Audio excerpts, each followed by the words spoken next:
Boa noite, mais uma vez estou aqui para fazer uma live com a temática da noite sobre o sonho, a resposta para a realidade, com o intuito de dar alguns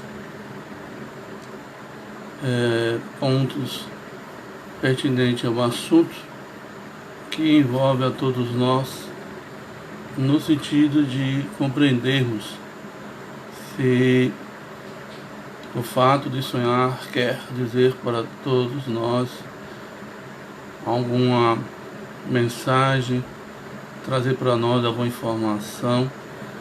A proposta da noite, conforme seja, a gente tem um dispositivo aqui de lado. Se fizer pergunta no decorrer dessa live, a gente tentar encaixar ou responder. Desde já agradeço a presença da nossa amiga Marta Aparecida. Aproveitando a temática da noite sobre o sonho, a mensagem a ser lida, muito embora tenha muito mais conteúdo a ser analisado, muito mais informações a ser apreciadas, a chamada, de certa forma, é pertinente à questão do sonho em si. A mensagem é tirada do site do Centro Espírita Caminho de Luz e é intitulado José da Galileia, que diz o seguinte: e projetando ele isto, eis que em sonho lhe apareceu um anjo do Senhor, dizendo: José, filho de Davi, não temas receber a Maria. Está em Mateus capítulo 1, versículo 20. Emana de certa algumas expressões pertinentes ao capítulo 1, versículo 20 de Mateus. Permita eu lê-lo. Em geral, quando nos referimos aos vultos masculinos que se movimentam na tela gloriosa da missão de Jesus, atendemos para a precariedade dos seus companheiros, fixando quase sempre somente os derradeiros quadros de sua passagem no mundo. É preciso, porém, observar que, a par de beneficiários ingratos, de ouvintes indiferentes, de perseguidores cruéis e de discípulos vacilantes, houve um homem integral que atendeu a Jesus, hipotecando-lhe o coração sem mácula e a consciência pura. José da Galileia foi um homem tão profundamente espiritual que seu vulto sublime escapa às análises limitadas de quem não pode prescindir do material humano para um serviço de definições. Já pensaste no cristianismo sem ele? Quando se fala excessivamente em falência das criaturas, recordemos que houve tempo em que Maria e o Cristo foram confiados pelas forças divinas a um homem. Entretanto, embora honrado pela solicitação de um anjo, nunca se vangloriou de dádiva tão alta. Não obstante, contemplas a sedução que Jesus exercia sobre os doutores, nunca abandonou a sua carpintaria. O mundo não tem outras notícias de suas atividades senão aquelas de atender às ordenações humanas, cumprindo um edito de César, e as que nulo mostram no templo e no lar, entre a adoração e o trabalho, sem qualquer situação de evidência, deu a Jesus tudo quanto podia dar. A ele deve o cristianismo. Olha só que informação interessante. A ele deve o cristianismo, a porta da primeira hora. Mas José passou no mundo dentro do divino silêncio de Deus. Envolve, Senhor, nós todos nessa noite, possamos compreender o papel dos sonhos em nossa existência tentando entender o seu significado no nosso mundo íntimo, fazendo com que possamos usar o nosso livre-arbítrio com mais equilíbrio diante de tua lei tão harmoniosa, que assim seja. Bom, tá aí a mensagem de Mateus 1:20, pertinente ao sonho em que José, pai de Jesus, José da Galileia, o teve. Vamos lá. Os neurofisiologistas desta área têm comentado e têm escrito que é mais fácil você ficar sem dormir, mas é impossível você dormir sem sonhar. Para algumas pessoas, diz a seguinte frase, que como é difícil dormir sem sonhar, já que uma vez, quando eu acordo, não me lembro nada do que aconteceu durante o sono. Digamos assim que a meia-noite é como essa escuridão atrás, de mim. Não vejo nada, não percebo nada, não escuto nada.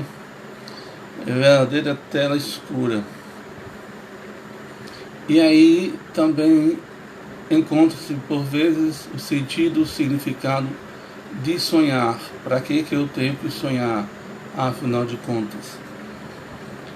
E o espírito, dentro da visão espírita, o que acontece quando o corpo não está no estado de vigília, que é o estado de sono, e o corpo adormece?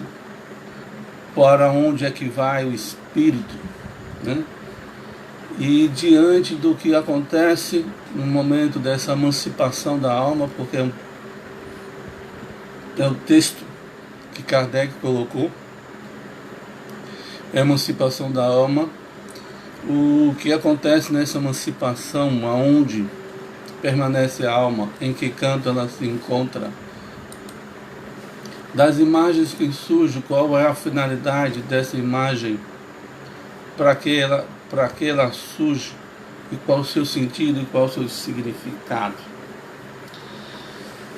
Porque quando eu volto do sono, e eu passo horas dormindo, conheço pessoas que o vento tem que passar rápido, porque se passar devagar, a pessoa escora nele e dorme. Então, por que isso acontece? Esse sono, às vezes profundo, e não me lembro de nada. Mas vamos tentar ver. E quando eu acordo, também, após um sono, uma noite de sono, e me sinto cansado, ou cansada, que às vezes um cochilo de 10, 15 minutos me refaz energeticamente. É como se eu tivesse dormido, de uma maneira bem profunda, em que às vezes às 8 horas, 10 horas de sono não ocorreu. Vamos tentar ver ou tentar entender essas situações, esse significado para todos nós. Pois bem, na visão da doutrina dos espíritos, quando o corpo adormece e sai do estado de vigília, ele não entra no sono profundo de imediato. O espírito não entra no sono profundo de imediato.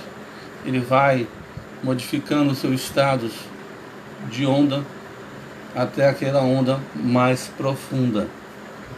Pois bem, nessas ondas mais profundas, eles chamam, os neurofisiologistas na área do sono, tem um termo chamado REM, o estado REM. Não sei muito bem a pronúncia em inglês, não, mas eu vou tentar arriscar. É Rapid Eye Movement, que é movimento rápido dos olhos. É aquele fato que a gente fica com as pálpebras fechadas e o globo ocular fica se mexendo. Os espíritos explicam que nessa faixa de REM, a faixa do sono profundo, é uma faixa onde nós estamos, por vezes, em estado da alma emancipada ou, na linguagem escrita, desdobrado, e estamos em contato com o plano espiritual. E ele acontece entre 1, 2, 3 horas da manhã, porque é o estado mais profundo de sono.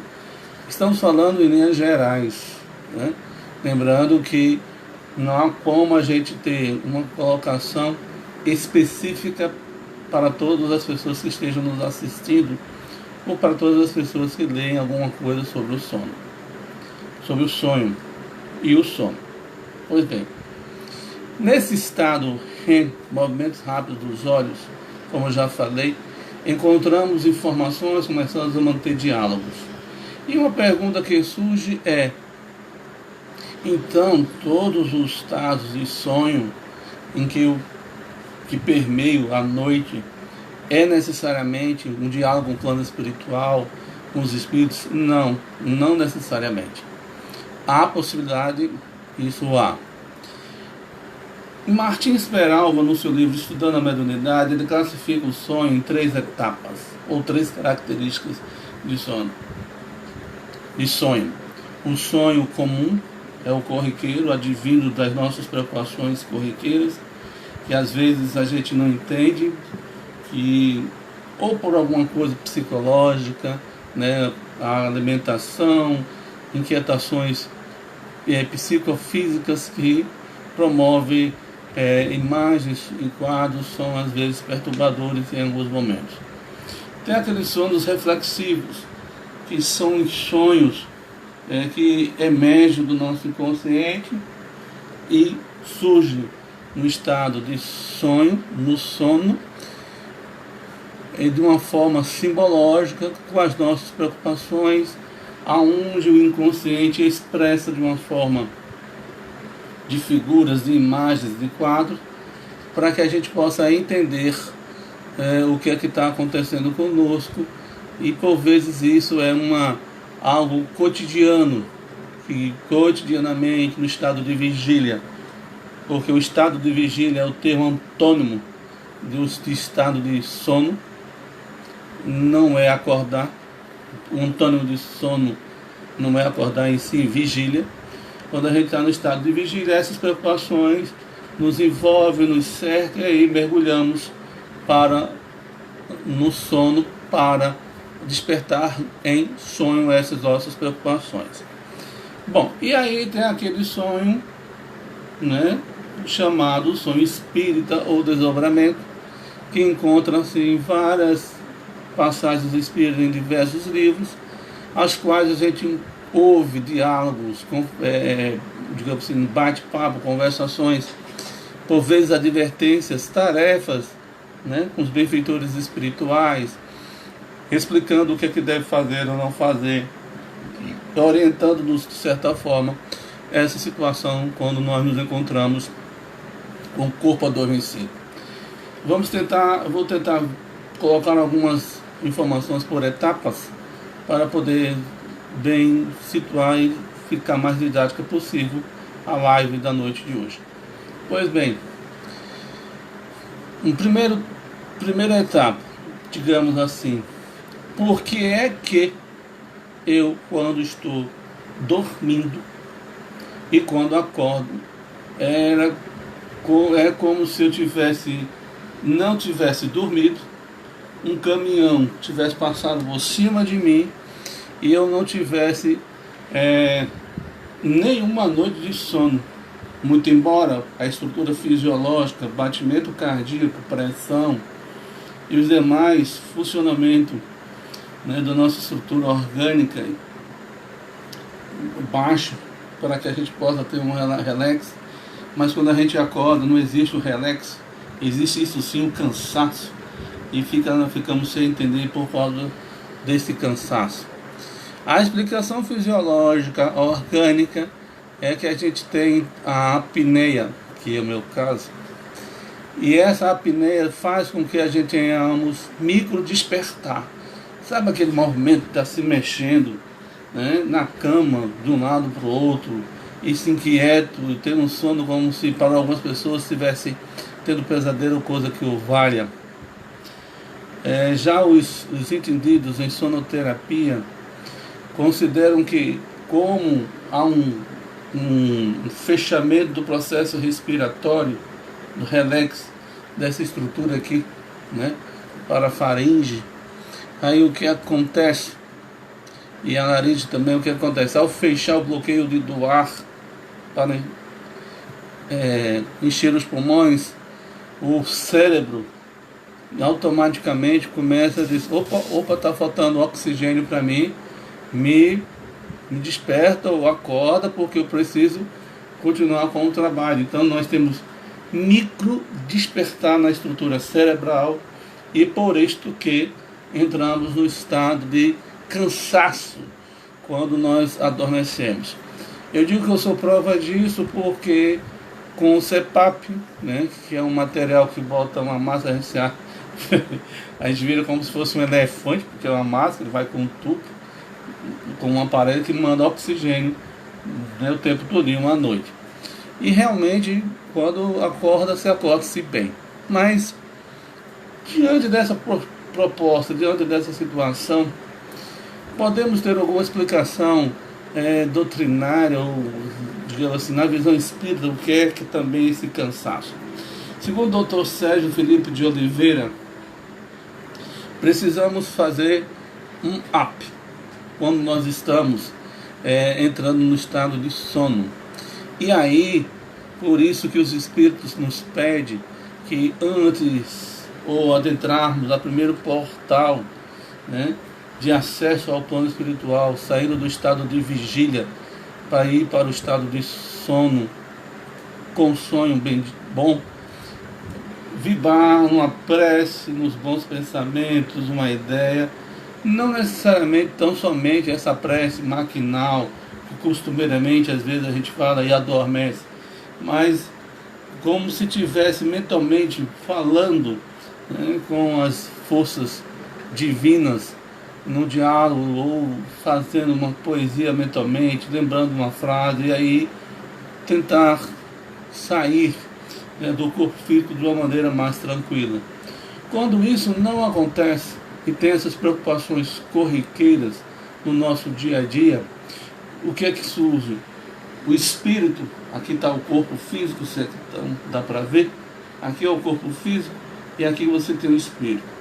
O espírito tem um elemento chamado perispírito, né, que é a conexão entre o corpo físico e o espírito em si.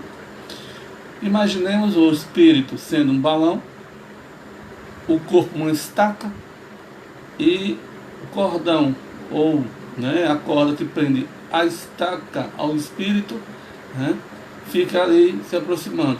Só que em vez de dar o up, a subida, ou energeticamente ele sair da estrutura do corpo vital, da vitalização, o que acontece? O espírito permanece naquela estrutura física, né, entre eles as estruturas corporais, aonde é preso a essas estruturas corporais, por ele não dar esse up, por ele não dar um salto, digamos assim, quântico, um impulso para entrar em outro estado vibratório, em outro campo energético, ele tem um problema.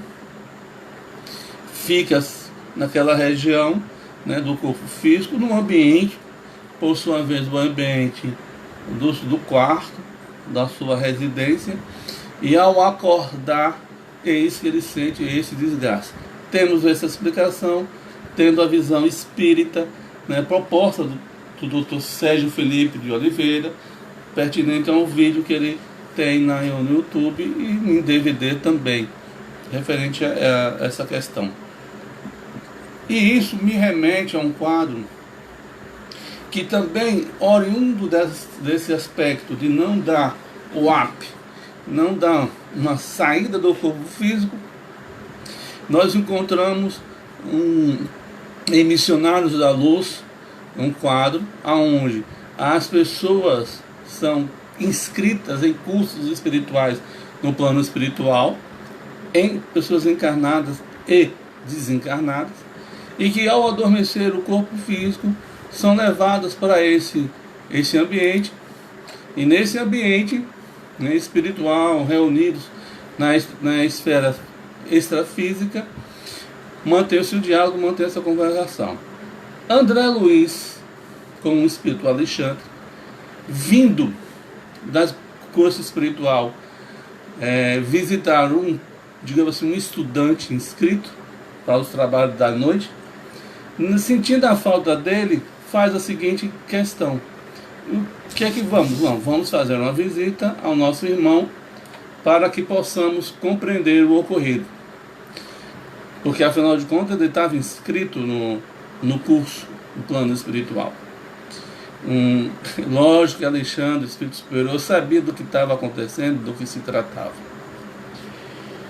O jovem inscrito não diz o nome, que eu não me lembro se ele diz o nome, né? Ele está lá, vão adentrar ao quarto, os dois, André Luiz e Alexandre. Quando percebe, o jovem está no estado de sono, mais perto do corpo físico, e na cama dele tinha duas entidades femininas. Quando elas percebem a aproximação deles dois, diz assim: saiam daqui, não fomos nós que viemos voluntariamente em busca dele. Ele nos atraiu com as vibrações, ele nos atraiu com as suas posturas, e aqui nós estamos para que possamos satisfazê-lo, já que ele tanto nos deseja diuturnamente, e à noite nós aproveitamos essa situação. Eis-nos também uma proposta de questão de você estar acordando e acordando às vezes no estado físico. Vejamos o que nós estamos fazendo, né? E com quem estamos fazendo quando nós adormecemos à noite, né? Bom, outro aspecto diante dessa questão, que também fica no estado periférico, né, no corpo físico, mas de uma maneira de advertência, né, de atenção, está no livro Ação e Reação. Neste livro Ação e Reação, nós encontramos um casal, e que o pai de família estava se envolvendo com uma segunda pessoa, né, outra mulher, fora do ambiente familiar, e estava com as ideias impertinentes à questão de separar dela, muito mais querendo cometer um crime do que propriamente, como está lá o texto, dar uma carta ou pedir a carta de divórcio. Certa feita, ele pega um revólver e sai no corredor da casa em direção à esposa, ao quarto em que a esposa se encontrava, com a nítida intenção de matá-la. Quando uma das crianças, não sei se é Maria ou era Marta, porque eram 3 filhos que eles tinham, Roberto, Maria e Marta, uma das duas, não me lembro o nome, diante dormindo, percebendo o meio espiritual, através do sonho, vendo a atitude do pai, ela grita desesperadamente: papai, não mate, não mate, não mate. A esposa acorda desesperada, achando que era um pesadelo, né? E na realidade era a expressão psíquica do encarnado, do esposo dela, que magneticamente, através das suas vibrações, criou um campo áureo, seu campo energético na sua áurea. Ele estava encarnado, é um detalhe que a gente tem que lembrar. E o espírito da criança percebe a intenção pela vibração energética e a atitude do pai, os limpando, tratando da arma, dá um grito para todos do ambiente. A menina estava tendo um pesadelo. O pai, mais do que depressa, esconde a arma, mas a esposa, correndo, vê o gesto de ele ocultar, né, o artefato, se aproximar da criança. Não, meu filho, você foi um pesadelo, está tudo bem, vamos trabalhar, vamos dormir, vamos orar. E aí a esposa, diante dos gestos dele, crendo que ele estava querendo suicidar, chega para eles: olha, antes que você cometa um ato tão desairoso, tão louco, né, de uma atitude tão violenta, ao ponto de envergonhar a nossa família, lhe darei a carta de divórcio. Essa é uma das questões do sonho que acontece entre esses dois aspectos. Um, vibrando na faixa, né, da satisfação corporal, o outro encarnado, tendo uma atitude que ia ser criminosa, é percebido por uma das filhas por causa do campo energético. Eu quero colocar aqui que a áurea é a expressão emocional em cores da energia que você emite naquele momento. Se seu estado emocional é de raiva, é de ódio, é de mágoa, é de tristeza ou de inquietação, seja qual for o conteúdo emocional pelo qual você esteja passando, energeticamente a sua áurea emite, né, vibrações. Não é a cor em si, é porque a vibração movimenta as moléculas perispirituais e essas moléculas movimentadas, né, ela produz, emite, né, através do meio, uma coloração conforme a estrutura energética emitida, quer seja pela expressão emocional, quer seja do ódio, da raiva, da mágoa, né, da ansiedade, de todas as estruturas psicossomáticas que cada um de nós trazemos. Então, isto é que os espíritos percebem a nossa real vibração. Por mais que a gente queira ocultar ou tente dissimular no mundo físico, para o mundo espiritual isso fica evidente, né, qual é a real intenção íntima do nosso mundo íntimo, né, vamos dizer assim. Bom, temos essas duas estruturas, aí partimos para uma questão de sonho, de uma fuga psicológica, de uma realidade social em que o espírito até então não estava identificado, ou não tinha perdido interesse. Se não me fala também missionários à luz. Ela em vidas passadas era uma irmã, né, de profitência religiosa secular das Carmelitas Descalças, casada, e que, no entanto, toda noite ao adormecer vai se encontrar com as irmãs do passado, da tradição religiosa multissecular. Só que essa postura que ela estava tendo, digamos assim, no psiquismo dela, crendo ela que estava ainda sendo a irmã, né, de profitência religiosa do passado. Aí André Luiz questiona Alexandre como é que fica a situação. No caso, em tela, se porventura o nosso irmão cair no desrespeito da afetividade, na situação da inquietação corporal, ela é corresponsável pela atitude, porque ela foi na tradição religiosa. Hoje a experiência evolutiva dela é da vivência, digamos assim, marital, que deveria e que deve ser cumprida. Mas também se não isenta, né, do erro, se porventura ele assim falir ou encontrar-se em queda. Mas menos agravante diante da postura digamos assim, da ausência afetiva sexual da companheira, a qual ela voluntariamente assumiu o compromisso na presente encarnação. Então vemos assim um outro sonho, né, que na realidade não era um sonho, uma vivência de vidas passadas, a qual ela ia, se encontrava com os espíritos que vibravam na mesma faixa dela, e tentando recusar, tentando evitar as experiências da vida atual, e aí dificultando o processo evolutivo que estava necessitando vivenciar naquele momento. Outro quadro que nós encontramos que podemos ver também Missionários da Luz é o capítulo 13, Segismundo, a reencarnação de Segismundo. O plano espiritual esclarece e vê, e mostra para nós, melhor dizendo, como é grave a situação, digamos assim, do contato corporal, da energia sexual e do envolvimento. Por que como é grave? O que acontece? todo o processo reencarnatório tem uma preparação, principalmente quando uma preparação envolve a família como um todo. Estava-se tentando trabalhar para que Segismundo, que ia reencarnar através da futura mãe, tinha vínculo com o futuro pai.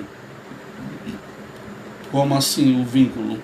O vínculo era que Segismundo, em vidas anteriores, tinha matado aquele que iria ser seu pai. Este, na encarnação atual, presente, sempre tinha um sonho, e que neste sonho estava conversando com alguém, com uma capa preta, ou a expressão psicológica, simbológica, era uma capa preta, e quando ele dava as costas, correndo, esse ser, né, dantesco, segundo a expressão dele, o golpeava nas costas com muita força. Então ele sentia a resistência de querer ter um filho, já psicamente receando a aproximação daquele que seria o seu algoz. E aí o plano espiritual, aproveitando todo esse aspecto para dirimir as antipatias, né? Tentando fazer com que as diferenças possam ser minimizadas em busca da convergência. Tanto assim é que quando está no ato e tiradas as barreiras mentais, né, que produziram fluidos pesados, energéticos, que estava dificultando a conciliação ou a harmonia do casal, porque aí Alexandre diz, quando começa um monólogo numa mesa, entre uma família, mostra que o silêncio digamos assim, está falando muita coisa, menos do sentimento de fraternidade e de amor que envolve o ambiente familiar. Precisamos, digamos assim, tirar algumas questões para que a volta de Segismundo seja uma volta mais harmônica possível diante do uso do livre-arbítrio que ele teve em vidas anteriores para o pai, que vai ser na futura encarnação. Então, assim, quando tem no ato do ato sexual, os espíritos colocam dois, digamos assim, sentinelas de plantão, para que no ato da relação sexual não se aproximem entidades que venham perturbar o ambiente daquele momento de contato íntimo do casal, preparando o espermatozoide, preparando o momento devido que tinha o elemento necessário do campo físico para a futura reencarnação de Segismundo. Pois bem, nesse aspecto, com relação ao sonho, planejamento, trabalho, nós temos aí então a questão da interpretação. Uma questão da interpretação a gente vai ver também nessa visão do livro, da estrutura de André Luiz, que uma neta, estado de sono, se desdobra, emancipa-se, vai no plano espiritual e começa a conversar. E ao conversar, vê a avó, que tinha uma aproximação muito afetiva com ela, e a avó, em outras palavras, não literalmente, mas em outras palavras, diz assim para a neta: minha filha, tome cuidado com as aproximações da amizade que às vezes nos apresentam num grande ramalhete de flores, mas que por vezes dentro desse ramalhete se esconde uma serpente perigosa. Mas se nós mantivermos a fé e a confiança que a providência divina tudo resolve, esse animal peçonhento vai se transformar no vidro, no cristal, e confiantemente vai cair ao chão, e esse se espatifa e podemos seguir adiante a jornada com equilíbrio e tranquilidade. A neta, ao ouvir toda essa expressão de advertência e reconforto da sua avó querida, conforme ela ia falando, tipo ramalhete, ela via um ramalhete. Conforme ela dizendo uma cobra saindo, ela via uma cobra saindo. E conforme ela ouvia que ela cristalizava, ela viu a cobra virando como se fosse um cristal, né? E viu espatifando no chão. Isto para quê? Para ficar registrado na sua estrutura como fossem imagens simbológicas. Eu acho que algumas pessoas que têm o hábito de jogar, digo assim, no bicho iria jogar na cobra ou, ou em borboleta por causa do ramalhete de flores. O cristão eu não sei, mas sigamos adiante. Então, o que é, diante disso, o que é o sonho? Os sonhos são advertências para todos nós, daquilo que poderá vir a acontecer. O fato, e aí encontramos uma análise do seu estudioso já desencarnado, Robert E. Johnson. Robert E. Johnson é aquele autor lá para trás, assim, 2 meses, vamos dizer assim. No nosso período de adolescência, ele foi publicado, foi um recorde de vendagem de livro, tinha 2, 3 livros, né, conhecido dele, o She, He e o I, aonde foi assim, uma vendagem absurda. Muito embora seja bem antigo, eu sugiro que se dê uma retomada na leitura, que é bem interessante. É um livro atemporal, esses 3 livros. Ele lançou um livro chamado Reino, A Chave do Reino Interior. E esse livro, ele diz o seguinte na questão do sonho, que existem duas leituras a serem feitas, ou 2 canais pelos quais o inconsciente expressa as informações, conversa conosco, dialoga conosco. Não espere o inconsciente falar como fala o consciente. Digamos assim, o consciente, de uma forma prática, racional, lógica, coloca bem claramente: 2 mais 2 é 4. No inconsciente, não, ele dá uma reviravolta, ele diminui, bota 8 menos 4, né, 6 menos 2, faz todo um malabarismo, vamos dizer assim, para chegar ao resultado, que este resultado, tendo conteúdo simbológico, pede para que seja exercitado o nosso raciocínio. Mas por que isso? Porque de uma forma não objetiva. Porque tem certas nuances nessa relação de lei de causa e efeito, que se for falado ou for mostrado de uma maneira ostensiva, pode ter uma interferência na nossa liberdade de escolha. Mas alguém diz assim: mas por que essa liberdade de escolha tem que existir? Para que possamos ter o mérito. E dentro desse mérito, não é só o mérito em si, é a experiência adquirida pelo exercício posto na razão, na lógica, a inteligência sendo exercitada.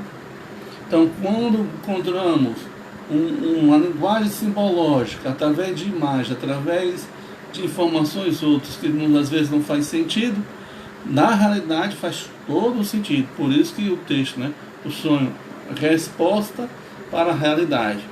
Porque essa resposta está dentro do sonho. E então, o próprio Kardec coloca: toda lenda, todo conto esconde por trás disso uma grande verdade.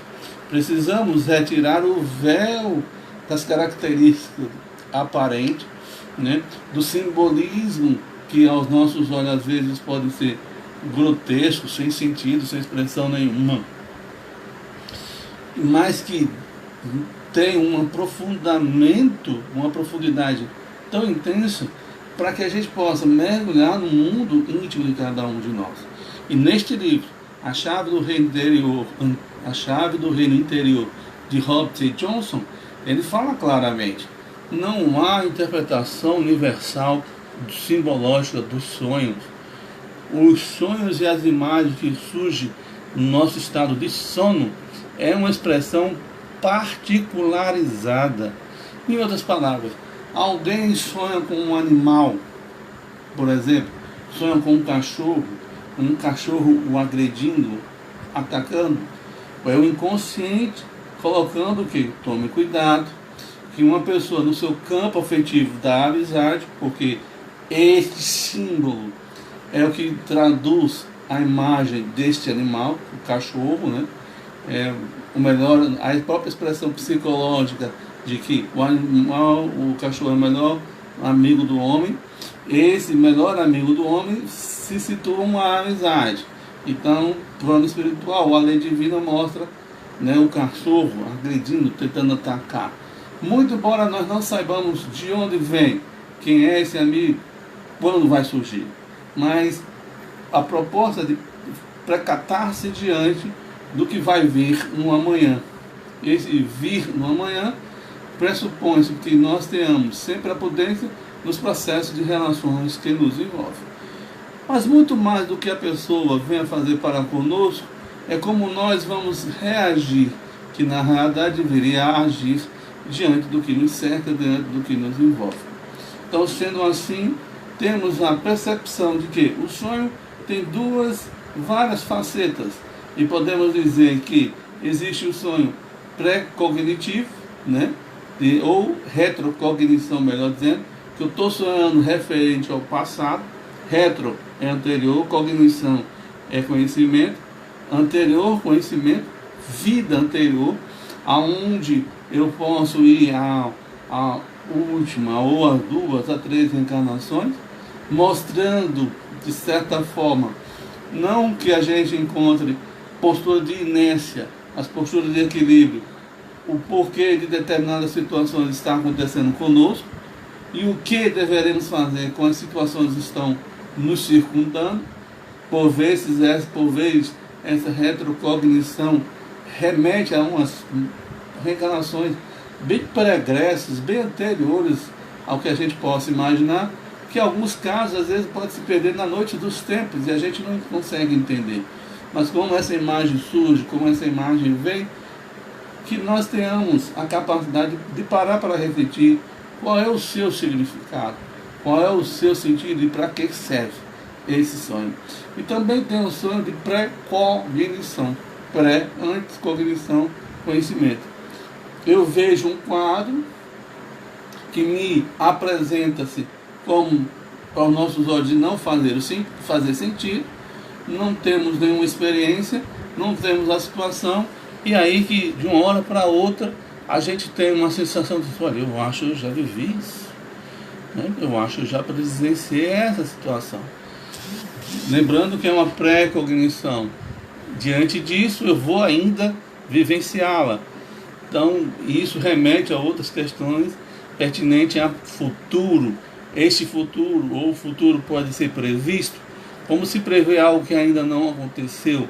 Quais explicações físicas ou psicológicas de eu prever aquilo que vai acontecer? Como assim que aquilo que vai acontecer? Né? Como é que eu posso ter conhecimento de algo que não existe? Né? Como é que posso ter conhecimento de algo que não está nos quadrantes de realização, já que o amanhã, como diz na linguagem popular, o futuro a Deus pertence, ou o amanhã, todo amanhã é incerto. Por que eu tenho essa pré-cognição? Nesse estado de sono, né, com sonho revelador com relação a questões do futuro. E alguém pode questionar, será que existe alguma informação historicamente, de uma maneira ou outra, que expresse essa realidade, essa situação de pré-cognição? Vemos na Bíblia, né? A expressão de José narrando e explicando ao rei toda aquela questão das interpretações que ele viu, as 7 vacas magras com 7 vacas gordas, as espigas secas e espigas abundantes, e as 7 vacas magras comendo depois das 7 vacas gordas. Aos nossos olhos e aos olhos de antanho, não faria sentido, não fez sentido.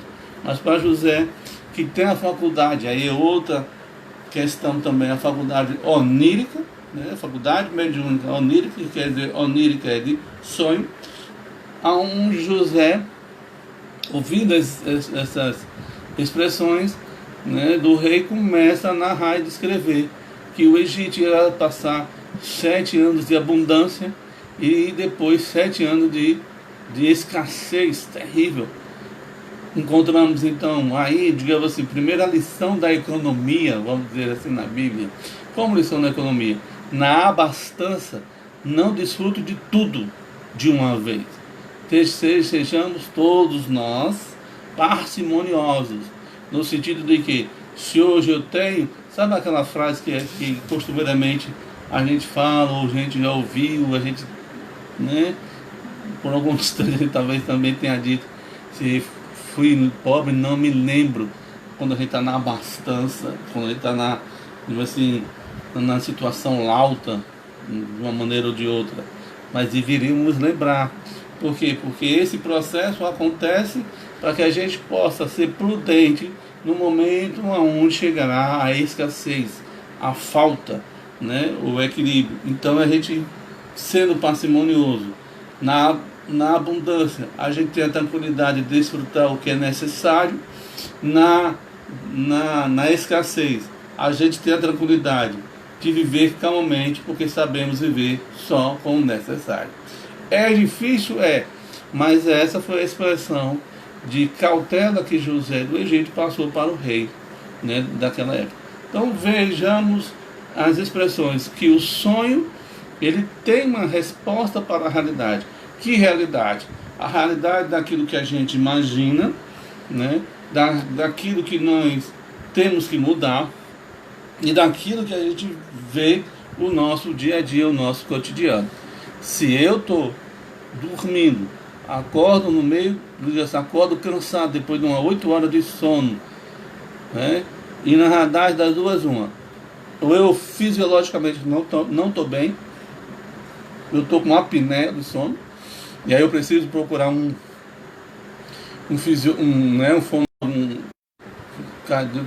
foi reconectar um médico na área para que a gente possa poder trabalhar mais diante da situação. Uma pergunta feita por Anisla aqui de Natal questiona por que se vê os sonhos em pedaços. Justamente por causa de quê? Para não interferir na liberdade de escolha. Então, esses sonhos fragmentados são sonhos que acontecem, que os registros, como eu falei, da neta com a avó, ela registrou o quê? O ramalhete, registrou a cobra, registrou o vidro quebrando-se no chão. Mas para que o consciente, quando a coisa acontecesse, ela tivesse, sabe aquela história? Eu estou numa estrada e eu estou vendo os sinais amarelos. Opa, o sinal amarelo pede para que eu tenha o quê? Cautela diante da questão que se apresenta. A nossa irmã Marta diz assim: já tive vários sonhos que se realizaram. Vi as cenas dos acontecimentos e pela manhã vi que realmente aconteceu. Qual a necessidade de saber qual a necessidade de saber sobre esses acontecimentos que muitas vezes nada tem a ver comigo? Não tem a ver em parte, né, Marta? Porque às vezes não tem conosco diretamente, mas tem conosco de uma forma indireta. E aí os espíritos propõem que essa advertência aí a gente vai adentrar de certa forma, né, numa proposta de um tema, se alguém quiser, e aí a gente lança agora, quem quiser colocar tema que a gente possa discutir ou colocar para vocês, usa aí a live, né, manda informação. Nessa situação que você está dizendo aqui, no que não tem nada a ver comigo, não tem a ver em termos, porque se você é um elemento de informação, você é uma ponte, né? Sendo ponte, você tem a possibilidade de, sabe aquela história, digamos assim, placa de advertência da estrada? A placa de advertência está lá, olha, cascalho num declive. A placa é ruim ou é boa? Depende. Para quem é agoniado, para quem quer chegar numa situação, mesmo que tenha a placa de informação dizendo que tem cascalho na pista e quer chegar a todo custo, a placa é chata, né? Mas por outro lado, se for a pessoa que é prudente, cautelosa, se for ainda bem que tem aquela placa informando que é um declive, e nesse declive existe cascalho, então eu tenho que agir com prudência. Diga assim, se vai acontecer ou não, aí é outra situação que nos cabe, porque está dentro da lei de vida, né? Vou ver se tem mais alguém aqui, porque o que... Bom,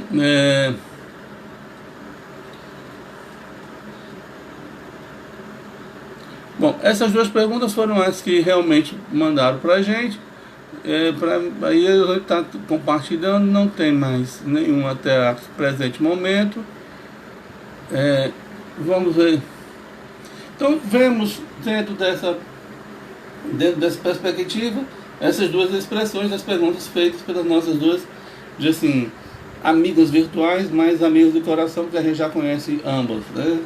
E uma delas foi fundadora da nossa casa. Então, possamos nós entender que qual então o sentido de ter o símbolo, para que a gente sejamos senhor da nossa liberdade de escolha, ou senhora da liberdade de escolha.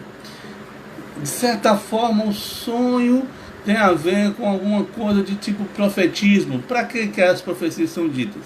Há uma frase do nosso amigo, né? Amigo não, eu digo, ele não é meu amigo, mas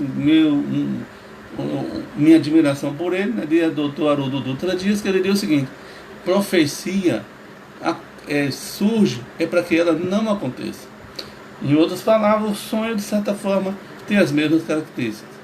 É uma advertência para que, digamos assim,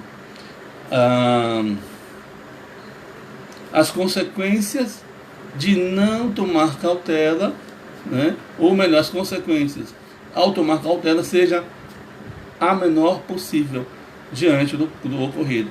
Então, vejamos o que responde o sonho à nossa realidade. Responde as nossas inquietações, as nossas preocupações, os nossos temores, né? Mostrando que nós sonhamos conforme as nossas inquietudes pessoais, e tem, para que a gente possa compreender neste mesmo livro como esse sonho é reflexivo, e ele sugere, a gente também sugere, procure um terapeuta quando a coisa está muito acelerada, o sonho repetitivo.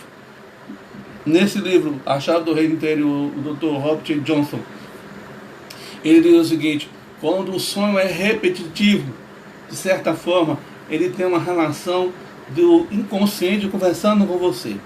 E diante de tantas outras mensagens, outras análises e apreciações que ele coloca, ele conta um fato que também me chamou a atenção. Esse livro tem mais de 20 anos, eu acho que nem mais foi publicado. Eu tenho ele em PDF, muito bom esse livro, é excelente. Não estou ganhando nada, viu, com relação a essa divulgação.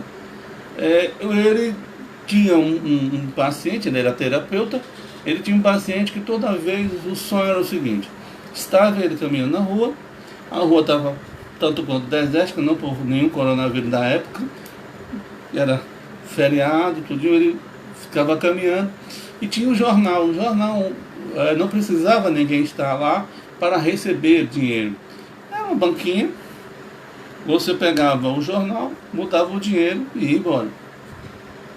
E ele fazia isso, mas quando ele pegava no jornal, sempre tinha uma manchete extra: fulano de tal, né? Roubou tal coisa. Aí toda vez o sonho era repetir: fulano de tal, roubou tal coisa. Tudo isso se repetia, era o mesmo sonho. E aí o Dr. Robert Johnson chegou para ele e disse: você não entendeu a linguagem do inconsciente? Ele disse: não estou entendendo. Aí ele foi, digamos, honesto e claro para o paciente, para o seu paciente, assim: o seu inconsciente está dizendo que você seja uma pessoa mais flexível diante da vida que te apresenta. Você pousa para as pessoas de uma maneira consciencial, né, como uma pessoa honesta, íntegra, que seria incapaz de cometer qualquer ato ilícito. No entanto, esse inconsciente, que toda vez que você vai dormir e vai olhando o jornal e pega o jornal e não bota o dinheiro, porque esta é a conclusão, que você não chega a não colocar o dinheiro ao pagar o jornal, ele está dizendo que você não é tão honesto quanto divulga e diz. E o que coloca? Que você seja mais flexível diante da vida que se apresenta. Então, é essa linguagem do inconsciente que nós temos que entender quando ela é reflexiva. Não é ruim, ela tem uma resposta para a realidade. Precisamos entender. Quando a gente sonha, nesses sonhos repetitivos, diante disso, espiritualmente, a sua existência do passado, no passado ela ficou. Tem que se situar com relação à vida presente. É o caso da irmã que ia, né, à noite para se encontrar com as outras da tradição religiosas carmelitas descalças. A outra reflexão do pesadelo, do pesadelo é a necessidade de ter o pai, o futuro pai, que iria receber aquele seu criminoso, o criminoso do passado, né, ter a flexibilidade de tentar dulcificar o processo. Nós não estamos dizendo que algumas coisas ou tudo que se apresenta é fácil, só estamos expondo aquilo que os próprios sonhos nos colocam para nós. Então, resumindo, quando a gente dorme, a gente não lembra por causa de quê? Porque o nosso livre-arbítrio tem que ser respeitado. E quando as coisas surgem, é porque o tempo exato para nós lembrarmos daquilo que nós tivemos e vivendo, estava no nosso inconsciente, ele ecloda, ele suja. É como se Deus quisesse, assim, olha, eu estou despertando em você, lembre-se, aconteceu isso, tenha essa sensação e essa impregnação. Então, vejamos, meus irmãos, as minhas irmãs, o que nós estamos fazendo do nosso mundo íntimo. Precisamos viajar para dentro e tentar ver o que possamos fazer indo para fora. Deixa eu ver se tem mais alguma questão aqui, com licença.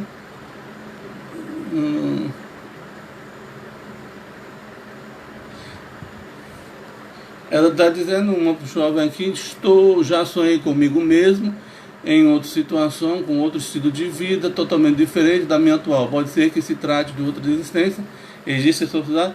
Com certeza, lá isso há a possibilidade, é a chamada retrocognição, reconhecimento de vidas anteriores. E há um detalhe nisso, e alguém pode perguntar, qual é o seu objetivo? Aí você vai ter que descobrir, porque qual é a finalidade? O que eu era, o que eu estou sendo. E fazendo essa junção entre o que eu era com o que eu estou sendo, mostrando como eu devo ser ou como eu não devo ser. Likes, ok? Já coloquei o possível objetivo.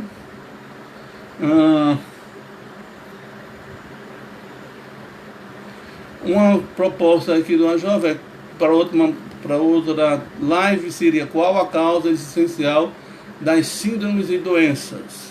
Vamos tentar ver. Ou testemunhos coletivos. Pois bem, então, colocadas essas proposituras, essas informações, lembrando que não são minhas tão somente, né, as colocações, né, são de estudo, são de análise, e que a gente tem só o intuito com essa live, tentar adentrar com muito respeito a casa de vocês, através desse portal virtual, agradecendo de todo o coração a atenção, o carinho, e que porventura queiram ainda colocar proposta de tema, se gostou, se querem melhorar um pouco mais, o que a gente pode fazer para melhorar mais, agradecemos de todo o coração. A nossa casa, o Recanto Espírita Vida e Verdade, o ReViver, toda sexta-feira às 19h30, tem o NEP, tem o Facebook também do NEP, NEP ReViver. Não nessa sexta-feira, mas dia 1º de maio, começamos com a comemoração de aniversário da nossa casa, né? Recanto Espírita Vida e Verdade, ReViver, com seus 14 anos de existência. Esse ano ela faz 14 anos de existência. Teremos a bênção, a alegria no NEP, nesse dia 1º de maio, às 19h30 até às 21h, o nosso irmão Álvaro Hermoso Boderhai. Ele estará numa sala conosco, aonde fará, ele é judeu, né?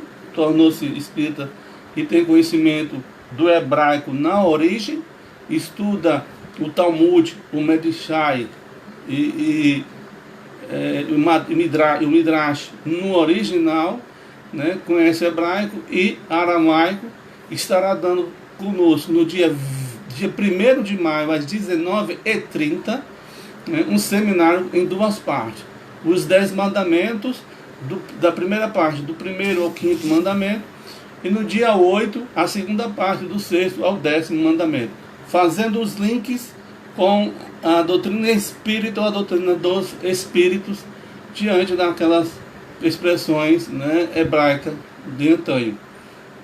No dia 2 de maio, às 16 horas, no sábado, né, estará conosco, fazendo a sua exposição, a nossa irmã Denise Lino, que começa com a palestra inaugural, vamos dizer assim, dos 14 anos de existência do nosso recanto.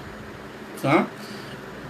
Daí, dia 9 de maio, temos o nosso irmão Álvaro Mordecai, que ambos, tanto Denise quanto Álvaro Mordecai, vai desenvolver essa exposição, a palestra, das 16 horas às 17 horas no sábado, respectivamente. Denise no dia 2 e Álvaro no dia 9, às 16 horas, o sermão das bem-aventuranças. Cada um desenvolvendo duas as bem-aventuranças. Capítulo 5 de Mateus, as bem-aventuranças 3 e 4, Denise Lino, e Álvaro Mordecai, as bem-aventuranças, capítulo 5, 5 e 6. Ok? Nossa programação, sexta-feira, 19h30, agora dia 24, estudando o NEP, né, estudando as passagens do Evangelho, versículo a versículo, ok? Diante dos teólogos não espíritas e espíritas. Não sei se tem, não está aqui o livro, vou mostrar para vocês, mas não está aqui. Temos também, quem quiser também, coloca aí o e-mail para que a gente possa fazer o convite na sala, se porventura estiver interessado na exposição. Sábado agora, dia 25, teremos na Revista Espírita às 14h30, às 17h, às 15h30. Estamos na Revista 3, 1960. Teremos também nosso irmão Maqui, às 16 horas até às 17 horas, uma palestra pública, também no Face do Reviver. E às 17h30 até 19 horas, nosso estudo Diversidade de Carisma. Este livro aqui, permita, aqui, Diversidade de Carisma, nós estamos estudando, e o tema é Interdependência das Mentes. Certo? Interdependência das Mentes na área mediúnica. Desde já agradeço o carinho, desculpe os deslizes, a situação e as perguntas que estiverem aqui e eu não consegui responder ao vivo, mandarei resposta conforme o nosso tempo e a nossa disposição. Um abraço de coração a todos vocês, muita paz, que Jesus nos abençoe hoje, amanhã e sempre. Muito obrigado por tudo.